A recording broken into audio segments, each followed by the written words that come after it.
We do have some problems, okay? This is one of those things where if there's any little mistakes you've made along the way, they suddenly all become very apparent.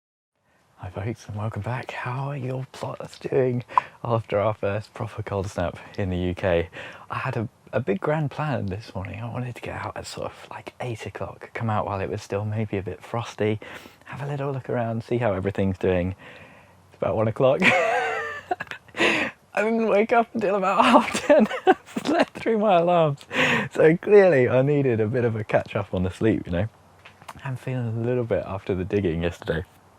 But we're here now, and the plan is maybe have a little look around. Everything's looking fine. The peppers are fine. I think we were forecast about 4 degrees here, and everything looks fine. So I don't know. Or I could check if there's a thermometer in the greenhouse. Let me check it. Let's do that. And I can actually get through these doors now without, look, I don't have to bend over. I still kind of instinctively do that, but I should grow out of that. I forgot, because I've put that Govee thermometer to kind of, I've taken the battery out to save. But everything looking pretty okay. Some of the green manure just starting to germinate. Can't see because my shadow. A lot of this one. I think this one might be the daikon radish or something like that. So that's nice to see coming up. And while I'm here, look at this. The leeks are looking really weird this year. I was looking at them just now, wondering what exactly was going on. They look so kind of thin and spindly. Look at that. And I've realised I think they're autumn leeks. I don't think I've done my normal leeks. That's a good one though. Oh, look at that.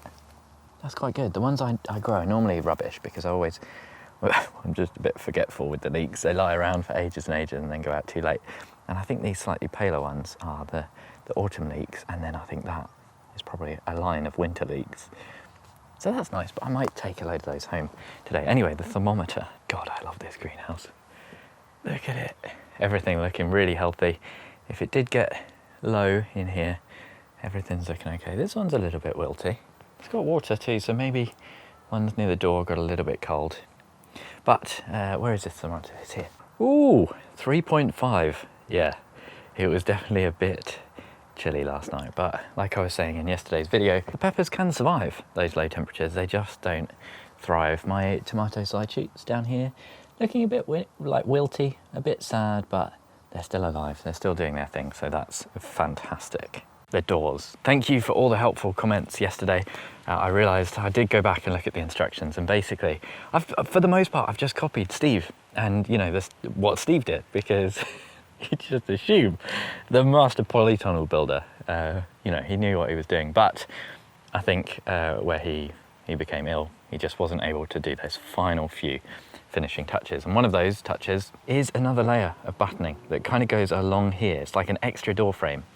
And I'm hoping I can put it into this batten so I don't have to go into the plastic, just because, I don't know, going into the plastic again makes me feel a bit just weird, you know. And down here, this kind of door support bar, I will say the instructions are a bit confusing, but this door support bar, you put another one on the outside here, and I guess that helps to keep it extra tight as well, but it just prevents the door from catching the pleats. Although I've got the pleats really tight, so to be honest, I don't think it's completely necessary, but I'm going to do it just in case. That is, provided I've actually got some battening lying around, and I do. There are a few bits. Some of these bits are slightly longer, and I think they're 2x4, but the battens, there's some over there, and there's some down here, so we're okay. One of the other things I do need to do as well before I get that extra layer of batten on is I'm just going to put another load of screws in each of these battens, because you can do a nice little test. Basically, if I grab this plastic and pull, you might be able to see it's tensioning the plastic the other side here ever so slightly, and this is the one that's gone a bit saggy. And if you can pull through the screws that you've already done and it's tensioning it, that is a bad sign. That means the screws aren't quite holding the batten in place. So I'm going to redo this. I did have a comment as well from one of my patrons. I think it was you, Alistair. Thank you. You let me know that you had to do this 3 times. So I'm not alone. I think it is just one of those things that really pays to get it right, get that completely tight, and then you don't have to worry about it again.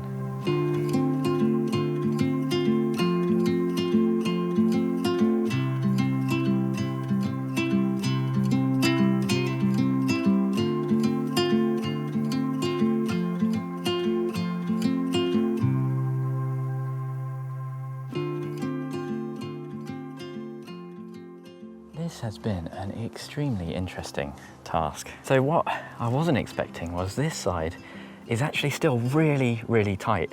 And this had much fewer screws in the battens. And what happened is, it's one of those things where I've learned a lot of lessons as I've gone through. And when we did this one, this was really nice and flush in the recess.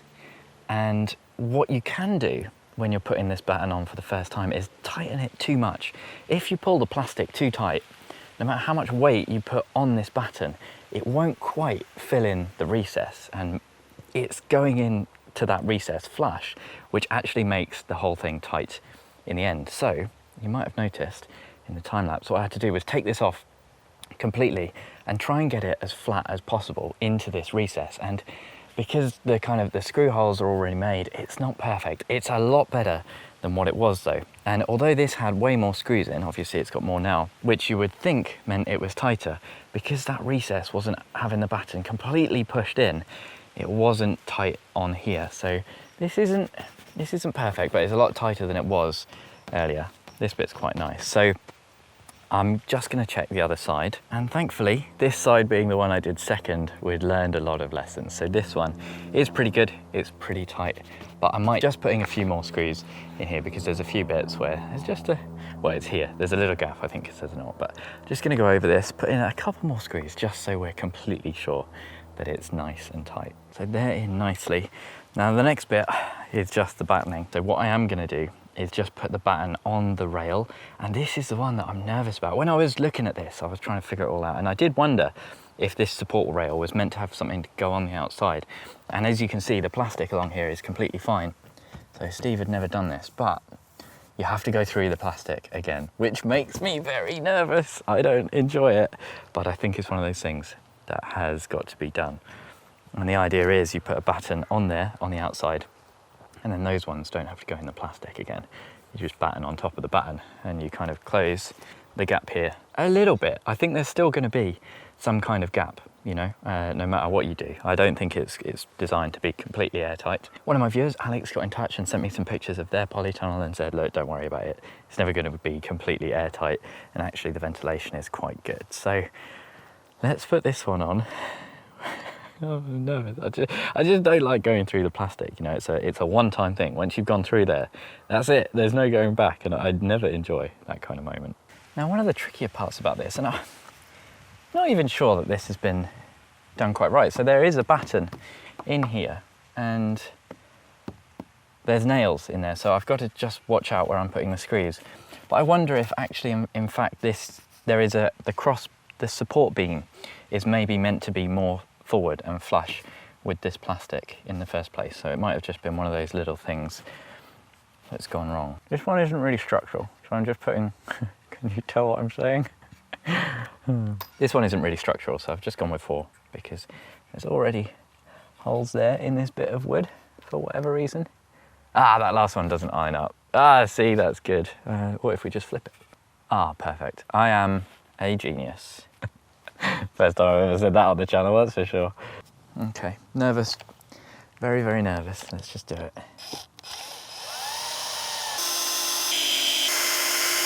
The thing that really did help me figure this out was actually the first tunnel instructional videos, which I must say are quite good. They're very dated, so they're like a decade old, so the video quality is a bit...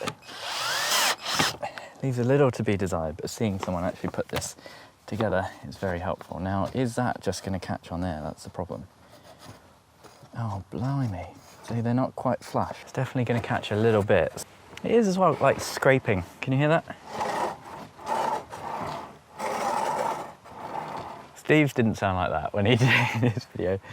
I'm probably... blinded. We've got to make a few adjustments. Figure out exactly what is making it not quite smooth.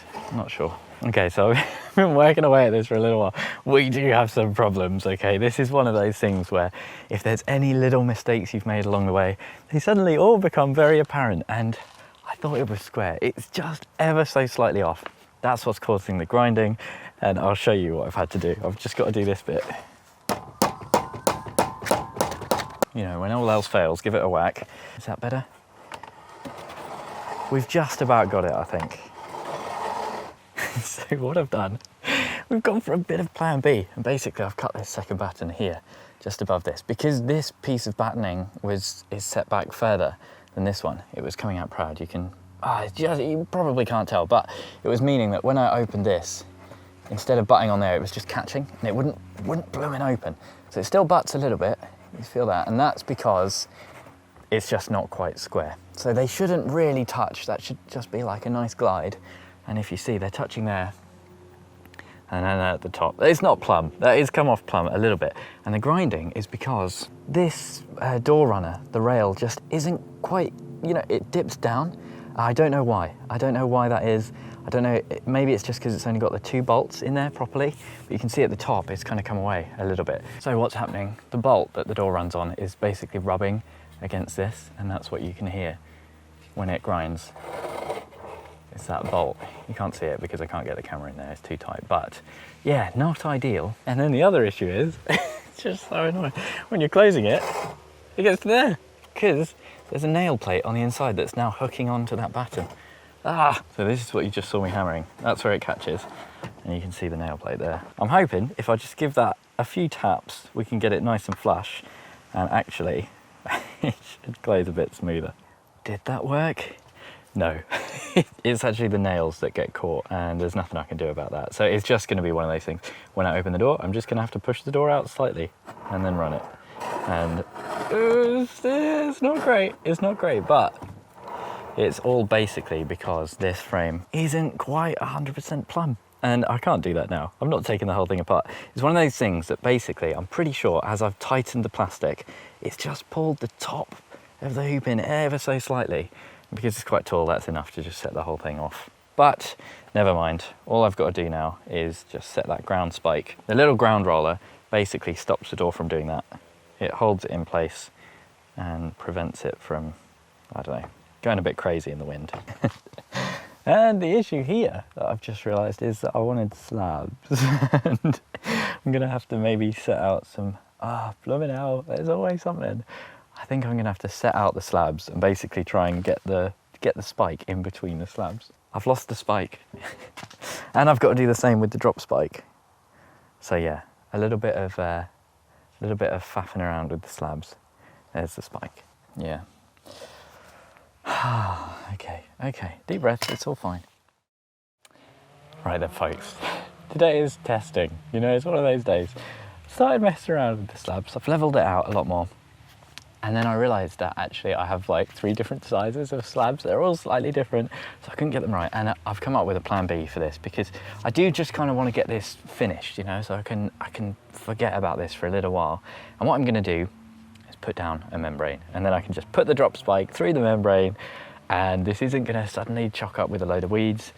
So let's do that. This is the membrane. This is a load of old linoleum that someone got for me off a building site, and I'm just going to cut this to size. Well, I'm going to roll it out first, see if it goes the length, and then it should just kind of butt up against the plastic quite nicely, I'm hoping.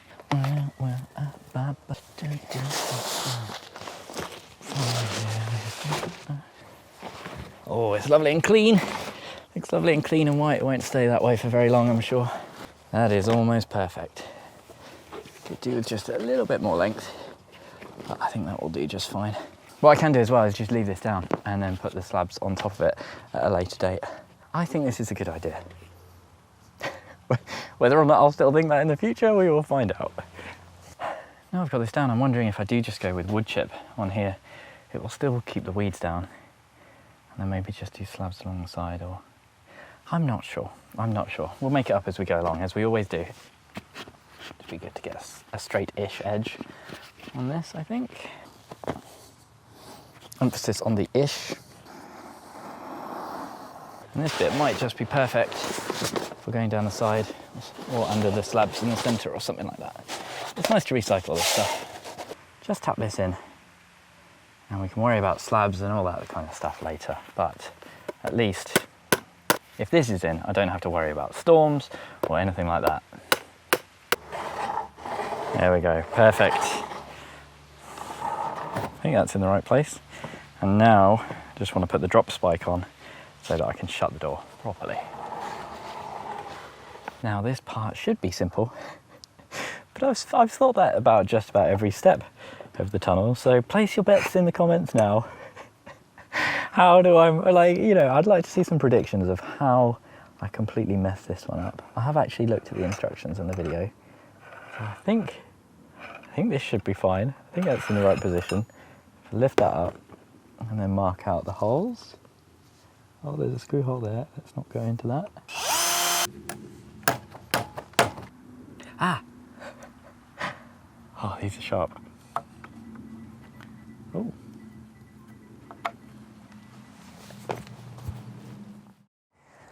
Well, folks, hello again.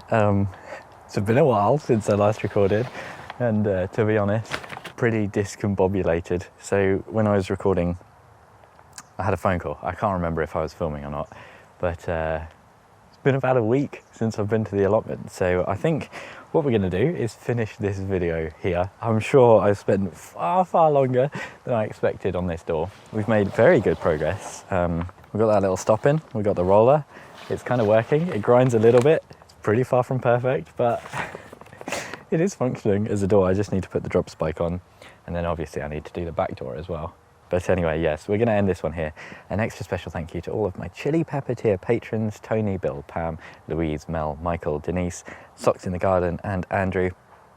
And I'm going to pick the camera up and immediately film my next video and give you a bit of an update on what's been going on and where I've been. I hope you enjoyed this one. It's nice to see a bit more progress on the tunnel, isn't it?